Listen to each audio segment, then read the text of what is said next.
Friends, आज हम बात करेंगे व्लादिमीर पुतिन की सबसे भयंकर, सबसे शातिर चाल, जिसके बाद पूरी दुनिया हिल गई है और खासकर यूक्रेन, अमेरिका और यूरोप। रशिया ने क्या किया ऐसा और कौन कौन से उसके ऐसे हथियार हैं जो अब उसने रियल टाइम में यूज करने शुरू कर दिए हैं, जिसकी वजह से जो यूक्रेन और पूरा वेस्ट है वो हिल गया है।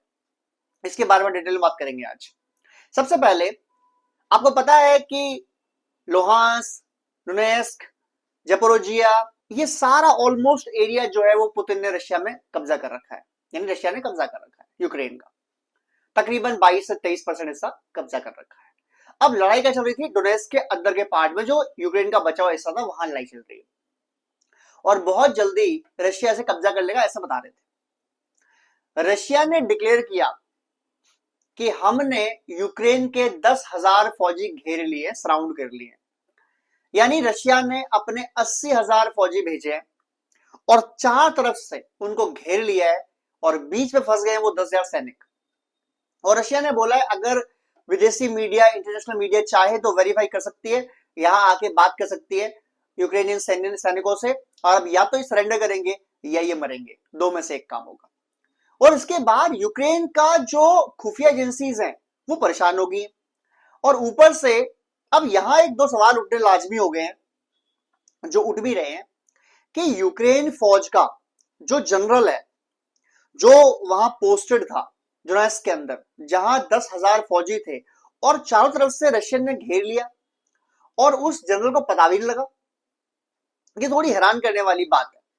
भाई जेलेंस्की जो है, ही इज अ कॉमेडियन, वो कॉमेडी करता है, उस बंदे को बेवकूफ बनाना आसान है, लेकिन यूक्रेन फौज का जनरल जो 10,000 से ज्यादा फौज को कमांड कर रहा है वो तो पागल नहीं है, उसे बेवकूफ बनाना आसान नहीं है। तो अब दो सिनेरियो बनते हैं। पहला, क्या वो रशिया से मिल गया? क्या उसने रशिया को घेरने दिया अपने सैनिकों को? दूसरा, या रशिया इतना तेज और इतनी फास्ट मूव करी कि कब वो घेर लिए गए उनको मालूम भी नहीं पड़ा और अब वो ऐसे फंसे हुए हैं, उनका रेशियो है 8:1, यानी एक के बदले 8 सैनिक खड़े रशियंस। वो 1:1 में भी हार रहे थे, अब 8:1 में क्या होगा उनका, ये आप समझ सकते हैं। रशिया से क्यों कह रहा है कि इंटरनेशनल मीडिया आ जाए और चेक कर ले कि हमने यूक्रेन के जो फौजी हैं वो कब्जा कर रखे हैं या बंधक बना रखे हैं या घेर रखे हैं, ताकि रशिया जल्द से जल्द यूक्रेन को मनवा सके कि अभी डोनेस्क जो है वो भी हमारा है। अब या तो तुम सरेंडर करो जो बाकी बचा हुआ एरिया है, या तुम निकल जाओ, इनको मारो या इनको हम जेल भेज देंगे, हम दो में से एक काम करें। यूक्रेन का जो प्रेसिडेंट है जेलेंस्की, एक बात तो क्लियर है, वो बंदा सरेंडर चाहता नहीं करना, फॉर ऑब्वियस रीजंस। एक, वो नहीं चाहता बनना हिस्ट्री में एक ऐसा प्रेसिडेंट ऑफ यूक्रेन जिसने 25% हिस्सा यूक्रेन का रशिया को दे दिया, क्योंकि रशिया ने साफ साफ बोल दिया है कि जो एरिया हमारा कब्जा है ये हम वापस नहीं करेंगे, मैक्स टू मैक्स 1-2% दे दिया, उससे ज्यादा कुछ नहीं देंगे। यानी हर हाल में 22-23% हिस्सा जाएगा, यानी लगभग 1/4 ऑफ यूक्रेन रशिया कब्जा कर लेगा।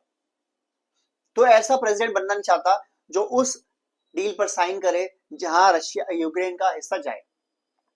दूसरा, वो बेवकूफ भी है, वो ये नहीं समझ पा रहा, वो शुरू से नहीं समझ पा रहा कि पहले 10% हिस्सा था, फिर 20 हुआ, अब 25 हो गया लगभग, आगे ये 75% हो जाए या 100% यूक्रेन चला जाए, इससे बेहतर है कि आप इतना देके खत्म करें बात को। उसकी जितनी लड़ाई शुरू करवाई, क्योंकि रशिया ने उसे शुरू में बोल दिया था कि हम नाटो में यूक्रेन को शामिल नहीं होने देंगे, हम यूरोपियन यूनियन में यूक्रेन को शामिल नहीं होने देंगे, हम नाटो और यूरोपियन यूनियन या किसी भी और देश की सेना को यूक्रेन में बैठ के रशिया पर नजर रखे, ये हम बिल्कुल नहीं होने देंगे। अब यूक्रेन का राष्ट्रपति जेलेंस्की कह रहा है कि हम एक मसौदा तैयार कर रहे हैं, हम एक प्रपोजल तैयार कर रहे हैं रशियन प्रेसिडेंट पुतिन के लिए, लेकिन वो मानेंगे नहीं इसको। वो मसौदे में है क्या? वो मसौदे में ये है चलो नाटो ज्वाइन नहीं करेंगे, यूरोपियन यूनियन ज्वाइन नहीं करेंगे, कोई बाहर की सेना भी नहीं आएगी, 3 बात तो वो मान गया, लेकिन वो कह रहा है कि मैं जमीन वापस चाहता हूं। पुतिन कह रहा है जमीन तो 1% नहीं दूंगा यार तुम्हारे को, मुश्किल से 1% दे सकता हूं, बस वो भी जल्द से जल्द, अगर आगे घेर लिया तो कहानी खत्म। अब जो डोनेस्क का हिस्सा घेर लिया पुतिन ने, क्या लगता है वो छोड़ देगा उसको? दो ही चीजें हो सकती हैं, या तो डोनेस्क छोड़ देगा और बाकी जो कब्जा है वो ले लिया, या फिर डोनेस्क नहीं गया, आप वेट एंड वॉच करते रहिए सर, क्योंकि जेलेंस्की साहब इधर डोनाल्ड ट्रंप की सिट्टी पिट्टी गुम है। इस भाई को समझ नहीं आ रहा करे तो करे क्या। ये धमकाता है पुतिन को, पुतिन डरता नहीं है। ये प्यार करता है पुतिन से, पुतिन मानता नहीं है। पुतिन कह रहा है भाई ये 5 कंडीशंस हैं जिनके बारे में हमने बहुत सारे वीडियो बना दिए। फिर एक बार बता दूं आप लोगों को, जो 5 कंडीशन रशिया ने रखी हैं यूक्रेन के सरेंडर के लिए। There are 5 condition. पहली कंडीशन, यूक्रेन का जो हिस्सा हमने कब्जा किया है हम वो वापस नहीं देंगे, max to max 1% here and there, बस। दूसरा, हम यूक्रेन को नाटो में अभी या इन फ्यूचर कभी अलाउ नहीं करेंगे ज्वाइन करना। तीसरा, हम यूरोपियन यूनियन को यूक्रेन में नहीं जाने देंगे, या यूक्रेन को यूरोपियन यूनियन में नहीं होने देंगे शामिल।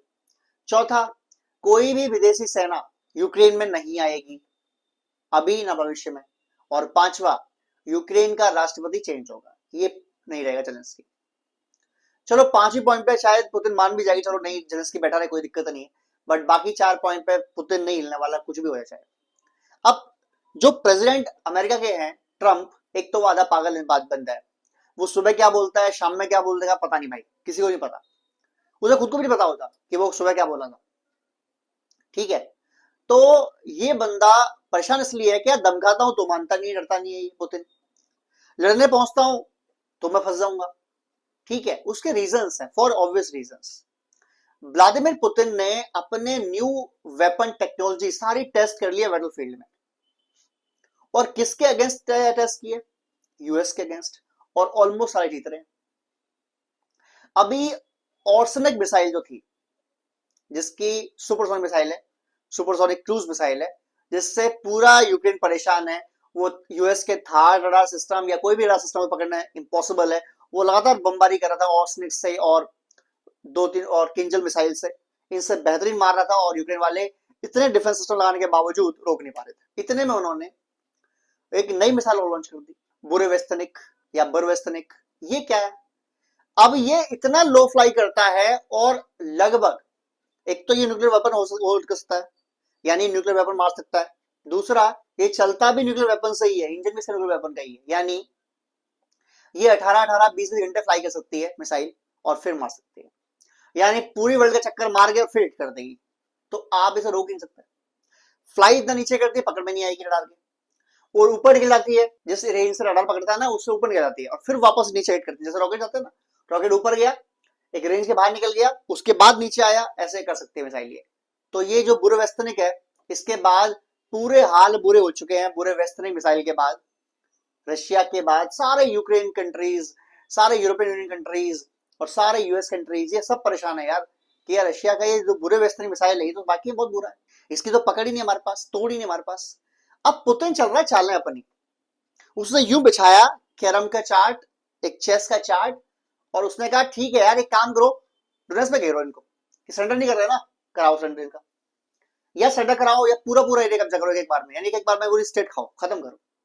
और इधर वो अपनी मिसाइल दिखा रहा है वर्ल्ड को, जिससे क्या हो रहा है, उसकी मिसाइल के खरीदार बनते जा रहे हैं, बढ़ते जा रहे हैं। यार हमारे यहाँ जब ऑपरेशन सिंधु चला और उससे पहले जब हमने बालाकोट स्ट्राइक की, एयर स्ट्राइक की थी, जो हमारे यहाँ के विंग कमांडर अभिनंदन ने मिग-21 जिसे हम फ्लाइंग कॉफिन भी कहते थे, जो रिटायर कर दिया इंडियन एयरफोर्स ने, उसने अमेरिका के F-16 को गिरा दिया। पाकिस्तान जो मर्जी का उससे कोई मतलब नहीं, दुनिया वो पाकिस्तान को नहीं मानती है, उनको पता झूठे लोग हैं। दुनिया को मालूम पड़ा है लॉकहीड मार्टिन का फाइटर प्लेन F-16 जो चल रहा है, और मिग-21 जो रिटायर हो गए सारे फाइटर प्लेन्स, उसके टूटे टूटे कबाड़े ने उड़ा दिया यार। तो इसका मतलब रशियन फाइटर प्लेन तो बढ़िया है, रशियन जो टेक्नोलॉजी डिफेंस की वो तो बढ़िया है, क्यों ना वो परचेस की जाए। ऊपर से ऑक्सने मिसाइल, किंजल मिसाइल, इनके हमले रोकने में नाकाम हो रहे हैं, चाहे वो थाल हो, चाहे वो पैट्रियोट डिफेंस सिस्टम हो, कोई भी एयर डिफेंस सिस्टम हो, इनके हमले रोक ही नहीं पा रहा। जहां यूक्रेन मन कर रहा है पुतिन का, वो वहां मर रहा है, जहां मन कर रहा है उसका, चाहे वो कीव में मारना हो, खार्किव में मारना हो, जहां उसका मन करता है वो मिसाइल मारता, कहानी खत्म। यानी रोक ही नहीं पा रहे आप, यानी आपके एयर डिफेंस सिस्टम तो बकवास है। F-35 इतने हादसे हो रहे हैं, इतने गिर रहे हैं कि लोगों को ट्रस्ट नहीं हो रहा इनके ऊपर। तो प्रॉब्लम ये है कि फ्रांस ने कह दिया हम 7,000 सेना भेज सकते हैं, 10,000 भेज सकते हैं लड़ने के लिए यूक्रेन में। ब्रिटेन कह रहा हम 10,000 सेना भेज सकते हैं यूक्रेन में लड़ने के लिए, भेजो ना। भेजते ही पुतिन को रास्ता मिल जाएगा तुम पर हमला करने के लिए, फिर तुम फंसोगे। पुतिन तो तैयारी करके बैठा है भाई, वो 3 साल से मार रहा है, 3 साल से हमले कर रहा है और यूक्रेन का कब्जा करते जा रहा है एरिया। उसने अपने इकोसिस्टम को, अपने खासकर जो डिफेंस सिस्टम है, जो डिफेंस इकोसिस्टम है, मिसाइल बनना, हथियार बनने, गोले बनाने, मिसाइल मारने, इसको 3 साल में इतना फायर कर लिया है, इतना फाइन कर लिया है कि पूरे यूरोपियन यूनियन प्लस अमेरिका, पूरे नाटो के ऊपर जितने हथियार हैं उतने खाली रशिया के पास है।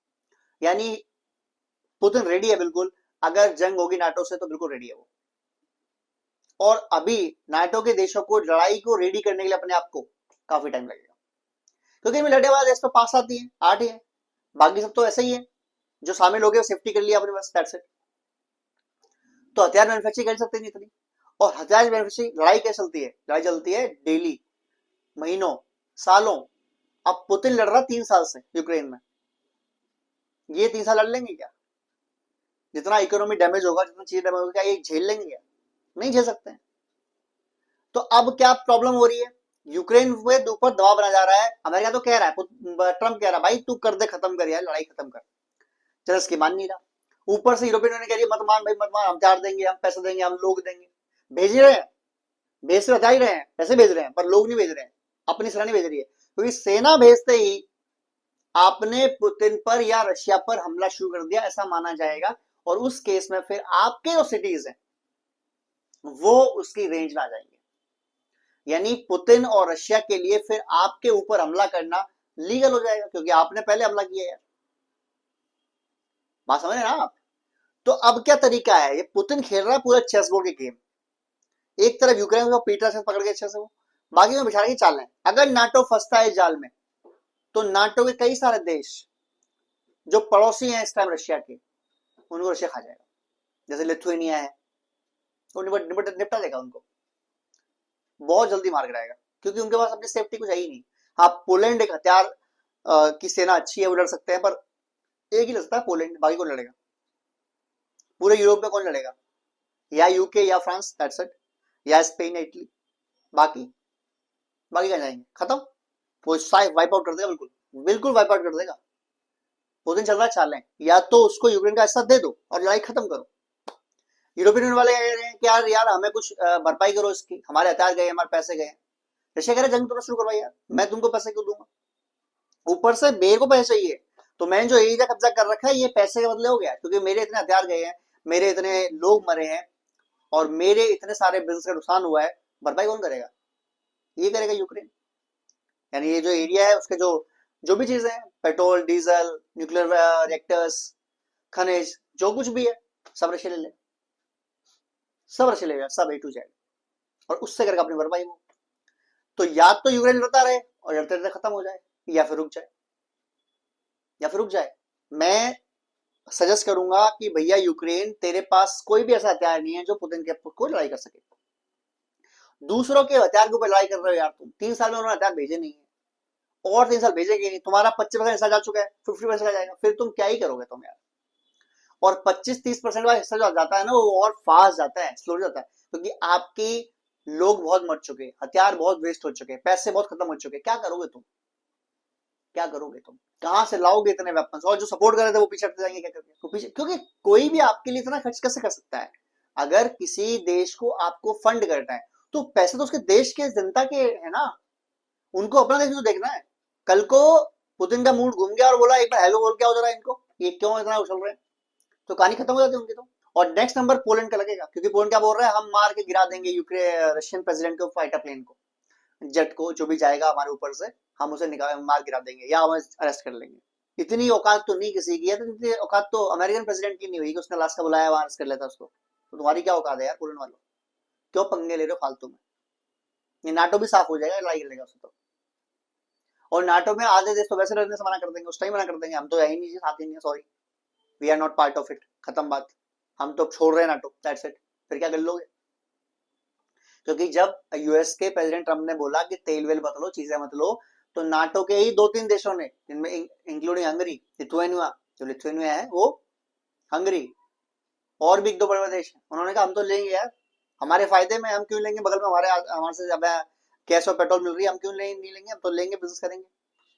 तो 3 ने साफ मना कर दिया, सेम टाइम पर है। यानी लड़ने के टाइम पे मुझे लगता है 32 में से 12 रह जाएंगे या 20 रह जाएंगे, तो 12 तो पहले कम हो गए, बाकी वो कम कर देगा पुतिन मार मार के।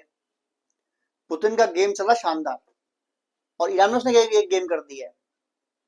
अमेरिकन हथियारों में अब सिर्फ जो वैल्यू रह गई है वो रह गई है अमेरिका के एक दो मिसाइल्स की, और B2 बॉम्बर्स की, F-35 की तो कहानी खत्म हो गई, ठीक है ना, वो कहानी खत्म हो चुकी। F-22 रैप्टर की दो तीन की वैल्यू रह गई है, इज्जत रह गई, बाकी दुनिया में सबकी इज्जत उलवा दी रशिया ने।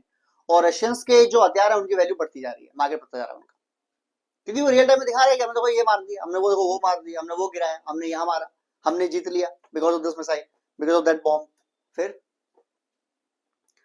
अगर आपको लगता है कि पुतिन की चालें कामयाब हो रही हैं तो प्लीज कमेंट करें, शेयर करें, सब्सक्राइब करें। जय हिंद, जय भारत।